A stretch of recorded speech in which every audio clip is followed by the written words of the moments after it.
پاکستان کی جو اشرافیہ ہے،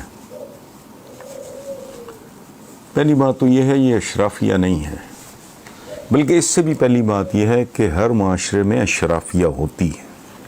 جیسے ہر جسم کے اوپر ایک سر ہوتا ہے، اسی طرح ہر معاشرے میں ایلیٹ ہوتی ہے، اشرافیہ ہوتی ہے۔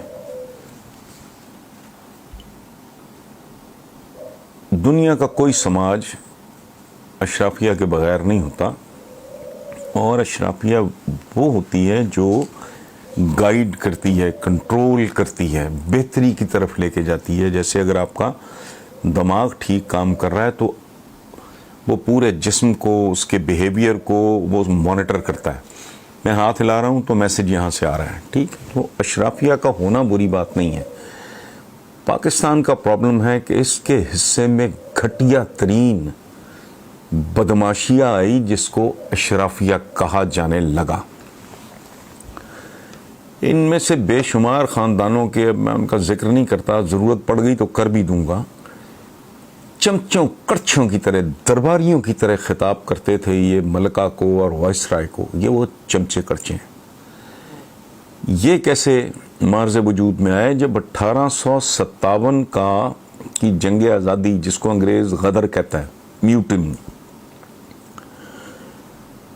اس کے بعد جن لوگوں نے اس میں حصہ لیا تھا ان کی تو انہوں نے نسلیں ختم کر دیں۔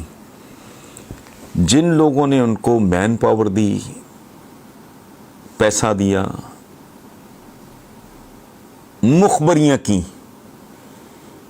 ان لوگوں کو انگریزوں نے بہت بری طرح نوازا اور ان کو چودراہٹیں دیں، فن خانیاں دیں۔ پاکستان کی بے شمار فیملیز آج بھی وہ ہیں جو ان کے پروردہ تھے، جنہوں نے اپنے ہم وطنوں کے ساتھ غداری کی، انگریز کو ہر طریقے سے فیسیلیٹیٹ کیا، ہیلپ کیا، تاکہ 1857 کی جنگ آزادی میں انگریز ہار نہ جائے۔ یہ وہ اشرافیہ۔ اچھا، اب پاکستان بنتا ہے، ہوتا کیا ہے؟ یہ بدماشیہ جو ہے یہ پاکستان کے عوام کے لیے تعلیم کو تقریباً حرام سمجھتی ہے۔ بے شمار جگہ یہ مثالیں ہیں کہ فلاں جاگیردار نے، فلاں زمیندار نے، اور فلانا امیر فلاں اور یہ اور وہ، انہوں نے اپنے علاقوں میں اسکول نہیں بننے دیے، یہ وہ۔ اچھا، انہوں نے تعلیم کو یہ سوچ کے عام نہیں ہونے دیا کہ اگر عوام پڑھ لکھ گئے تو ان میں اچھائی اور برائی کی، بدی اور نیکی کی، جائز اور ناجائز کی، صحیح اور غلط کی تمیز پیدا ہو جائے گی۔ چونکہ علم ہی حرام اور حلال کی، دراصل علم ہی ہے جو تمیز دیتا ہے۔ انہوں نے یہ سازش کی، آبادی نہ ہونے کے برابر تھی، وقت کے ساتھ ساتھ ملک پہنچ گیا 22 کروڑ پہ۔ اب یہ نیم پاگل ہو گئے، اب یہ لوگوں سے پڑھے لکھے رویوں کی امید کرتے ہیں، ان کے پاس علم ہے ہی نہیں۔ ان کے لیے یہ ملک ان کے لیے جہنم بننے جا رہا ہے، یاد رکھنا۔ غریب آدمی کی تو زندگی کوئی نہیں، ماڑے کی کم۔ اچھا، وہ کہہ رہا ہے مثلا اب اس ملک کی اشرافیہ کو مصیبت پڑی ہوئی ہے کہ یار درخت لگاؤ، درخت نہ کاٹو۔ پھر بندہ پوچھے تم بھونکتے رہو، تم نے تو مجھے یہ شعور دیا ہی نہیں کہ درخت ہوتا کیا ہے۔ میرے لیے تو درخت سوائے بالن کے، ایندھن کے علاوہ ہے ہی کچھ نہیں۔ اچھا، ایک بات ہو گئی۔ پھر یہ بہت بڑا ایک چیلنج بن جاتا ہے کہ گند جو ہے گھروں سے نکل کے گلیوں میں اور سڑکوں بازاروں پہ نا، جو کراچی کا حال ہے، وہ گند نہ ڈالو۔ مجھے تو پتہ ہی نہیں، میرے نزدیک گندگی وے آف لائف ہے، میرے نزدیک تو نارمل ہے۔ میں نے خود اس میں پرورش پائی ہے. میں نے اپنے ماں باپ کو کچے جھونپڑوں گندی غلیظ جگہوں پہ رہتے دیکھا ہے, مکھیوں مچھروں کے درمیان. تو میں تو, آپ سگنل دے رہے ہو, میں تو سننے کو تیار نہیں, میں تو تیار ہی نہیں ہوں, میں سمجھ نہیں سکتا آپ کا. میں اچھا پھر جی ٹریفک سینس. اب بظاہر یہ معمولی بات ہے, پاکستان میں اربوں روپیہ صرف لیک آف ٹریفک سینس کی وجہ سے برباد ہوتا ہے. خام خواہ چوک ہو گئی, ٹریفک جیم ہو گئے, فیول جل رہا ہے, برباد ہو رہا ہے. لیکن نہیں, اب کرتے ہیں. میں جب دیکھتا ہوں, میں اب کیا نام لینے, یار یہ کیسے جاہل عوام ہیں, یہ فلاں ہیں ٹمکاں ہیں, یہ ٹائر جلا کے پلیوشن پیدا کر رہے ہیں, فلانا پیدا کر رہے ہیں. بھائی ان کو تو پتہ ہی نہیں. تم نے تو ان کو تعلیم دیتے, وہ ذہنی طور پہ ڈیولپ ہوتے, ان کو اچھائی برائی کی, غلط صحیح کی, منفی مثبت کی کو تمیز ہوتی, ان کو نہیں پتہ. وہ اگر جاہلوں کی طرح ٹائر جلا رہے ہیں, اپنی بچوں کی زندگیاں مشکل کر رہے ہیں, یا سرکاری املاک کو آگ لگا رہے ہیں, یا کچھ کر رہے ہیں احتجاجوں کے دوران رہ گئے. اچھا اسی طرح پانی ہے. پاکستان کا اتنا بڑا کرائسس ہے. میں سو کالڈ گیٹڈ کمیونٹی ہے, بڑی پاش جگہ ہے, یہ ہے وہ ہے جہاں میں رہتا ہوں, یہاں کے جاہل ہیں, جانوروں کی طرح وہ ڈھو رہے ہیں گاڑیاں, 2 3 گاڑیاں دھو رہے ہیں, اس کے بعد پائپ اٹھا کے پھینک دیا, پانی ضائع ہو رہا ہے کسی جانور کو. حتیٰ کہ مالکان, وہ تو بیچارہ ڈرائیور ہے جو سو کالڈ, اس کو بھی کوئی تمیز نہیں ہے کہ وہ اپنے ملازموں کو سمجھائے کہ بڑی قیمتی ہماری نسلوں کی یہ ہمارے پاس امانت ہے, اس کی حفاظت کرنی ہے, بند کرو پانی کو, ٹھیک ہے, کوئی پرواہ نہیں ہے.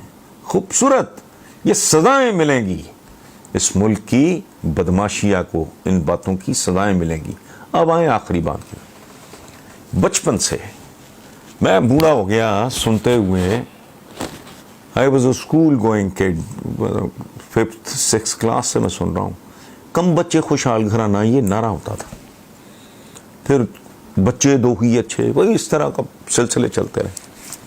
لیکن بچے پیدا کرنے کی مشینیں اپنا کام کیے جا رہی ہیں. وجہ کیا ہے؟ جہالت کی وجہ سے وہ جانتے ہی نہیں کہ اس میسج کا مطلب کیا ہے. اچھا چونکہ ان کو پتہ ہی کچھ نہیں, اس لیے وہ ایک خاص طرح کے لوگوں کی یہ فضول سی بات سن لیتے ہیں کہ جو بچہ پیدا ہوتا ہے, یہ ٹپیکل ایک گھٹیا درجے کی ایک دانش ہے. یہ فی زمانہ یہ نہیں کہ جو بچہ پیدا اس کا منہ ایک ہے, کمانے والے ہاتھ 2 ہیں. بندہ پوچھے ہوئے کوئی شرم کرو, یہ 2 ہاتھ بچے کے 22 سال تک 24 سال تک انویسٹمنٹ مانگتے ہیں.